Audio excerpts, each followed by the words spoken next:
بسم الله الرحمن الرحيم، والحمد لله رب العالمين، والصلاة والسلام على سيدنا محمد وعلى آله وصحبه وسلم أجمعين، وصلوا عليه وسلموا تسليم. معكم النهاردة إن شاء الله عبر صفحتكم كورة مع المصري، وفيديو جديد من فيديوهاتنا عبر صفحتكم كورة مع المصري. طبعا هنتكلم النهاردة في مباراة الأهلي والنادي المصري.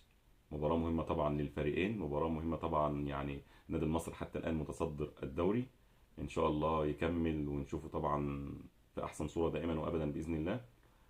مباراة مهمة طبعا. لو هنتكلم بالنسبة للنادي المصري، انت النهاردة هتلعب مباراة في الاسبوع السادس. لحد النهاردة انت بتلعب، يعني ما شاء الله ما حصلتش من زمان الزمن ان النادي المصري 5 مباريات متتالية في الدوري دون ان يحرز في شباكه اهداف. نتمنى دائما يا رب نظافة شباك النادي المصري، لكن اكيد مش هتفضل لاخر الدوري كده. يعني ايه اهم حاجة؟ طبعا الاستمرارية في المكسب، ومكسب بيجيب مكسب ان شاء الله، ونشوف النادي المصري في اخر الدوري بشكل كويس وبالشكل اللي يليق بالنادي المصري.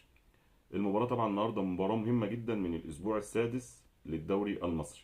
لو هنتكلم على النهارده بالنسبة لتشكيل النادي المصري، هنتكلم على التشكيل المتوقع بالنسبة لنا يعني. وطبعا الكابتن علي ماهر عنده يعني كل الاختيار للاعيبته، طبعا هو الادرى بكل لاعب عنده. فلو هنتكلم على اخر مباراة بالنسبة للنادي المصري، اللي هي مباراة حرس الحدود والتي انتهت بالتعادل السلبي 0-0. طبعا تشكيل النادي المصري في اخر مباراة من الدوري كان محمود جاد في حراسة المرمى، احمد عيد باك يمين، 2 مساكين خالد صبحي ومحمد هاشم، باك شمال عمرو سعداوي، 2 نص ملعب صمادو وخالد الغندور، وبيلعب قدامهم كده زي صانع العاب عبد الرحيم دغموم ومحمد الشامي وبابا بادجي في خط الهجوم. طبعا اكيد التشكيل ده النهارده يعني كابتن علي ماهر لو هيبدا بالتشكيل يعني ممكن يكون نسبه 70% من 80% ممكن يكون في تغييرات في التشكيل طبعا. لو هنتوقع كده يعني حسب توقعاتنا بالنسبه لاخر تشكيله للنادي المصري، هيبدا النهارده ان شاء الله كابتن علي ماهر بمحمود جاد في حراسه المرمى. الباك اليمين عندك احمد عيد وعندك كريم العراق. انا اعتقد ان الكابتن علي ماهر ممكن يبدا باحمد عيد، لان احمد عيد بصراحه احنا ما قيمناش اللعيبه بالنسبه لمباراه حرس الحدود، يعني اسفين، يعني كنا المفروض نكون معاكم ان شاء الله كل مباراه في الدوري، لكن غصب عننا يعني الظروف تعب شويه. فان شاء الله نكون معاكم على طول باذن الله بعد كل مباراه للنادي المصري. لكن بالنسبه لو هنتكلم على اخر مباراه للنادي المصري ومباراه حرس الحدود، انا بالنسبه لي شفت ان احمد عيد نجم المباراه. المباراه انتهت بالتعادل السلبي 0-0. النادي المصري كان يعني كنا نتمنى طبعا المكسب للنادي المصري واستمراريه المكسب، لكن انت في المباراه دي عملت كل حاجه في الكوره. قدرت ان انت تستحوذ على مجريات المباراه، وصلت كتير لمرمى حرس الحدود، لكن ما كانش معاك توفيق ان انت تحرز هدف. طبعا يعني ان شاء الله يكون موفقين النهارده. مباراه الاهلي مباراه كبيره مش مباراه سهله، لكن انا شايف ان النادي المصري ان شاء الله في مباراه الاهلي النهارده هيلعب بشكل كويس وهيظهر باحسن صوره، كما ظهر في مباراه بيراميدز ومباراه الزمالك. والمباراه يعني النادي المصري بيظهر في المباريات الكبيره بشكل كويس، لكن نتمنى طبعا ان انا ما اظهرش في المباريات الكبيره والمباريات اللي هي ممكن الفرق وسط الدوري او اخر الدوري ان انا افقد نقاط. لا، النهارده الفريق البطل انا اكسب الفرق الكبيره والفرق الصغيره، يعني عشان ان انا اقدر اواصل، انما ما اكسبش الفرق الكبيره والفرق الصغيره افقد معاها نقاط يعني. لكن ان شاء الله نتمنى ان شاء الله استمراريه للنادي المصري، والنادي المصري ان شاء الله يظهر بشكل كويس هذا الموسم. ولحد الان النادي المصري مأدي بشكل كويس لحد الاسبوع الخامس، وان شاء الله ده الاسبوع السادس مع النادي الاهلي. ان شاء الله النادي المصري يظهر بشكل كويس، وربنا ان شاء الله يجعل التوفيق للنادي المصري، ونكون موفقين اليوم باذن الله.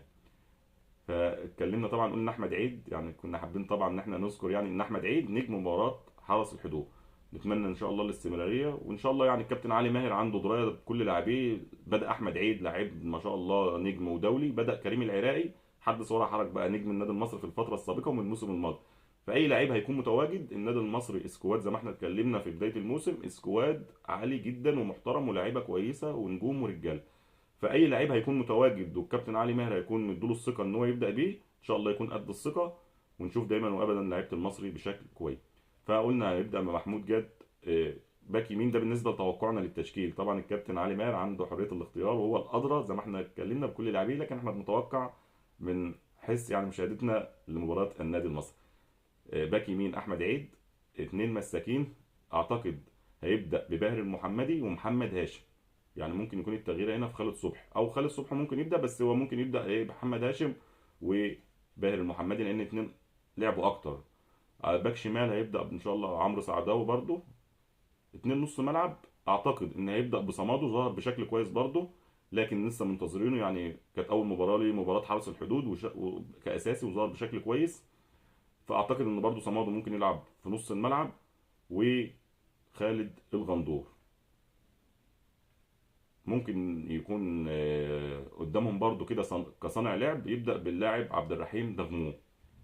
الهاف يمين ممكن احمد القرموطي، لعب برضو المباراه السابقه. هاف شمال هيبقى محمد الشامي. راس الحربة عندك بقى اللي كان بادئ المباراة السابقة للنادي المصري بابا بادجي. اعتقد ان ممكن النهارده كابتن علي ماهر يبدأ بصلاح محسن. يعني التشكيل هيبقى ممكن في تغيير عن مباراة حرس الحدود، بالكتير لاعبين او ثلاثة بالكتير يعني. فان شاء الله ايا كان مين اللي هيبدأ التشكيل، كل الثقة في لاعبينا، لاعيبة النادي المصري لاعيبة رجالة وما شاء الله نجوم. نتمنى ان شاء الله المباراة تظهر بشكل كويس من الفريقين. يعني النادي المصري نادي كبير بجمهوره، والنادي الاهلي ايضا نادي كبير بجمهوره، الناديين مصريين. يعني ان شاء الله نتمنى بقى نشوف كمان الجمهور بشكل كويس وفي الملعب.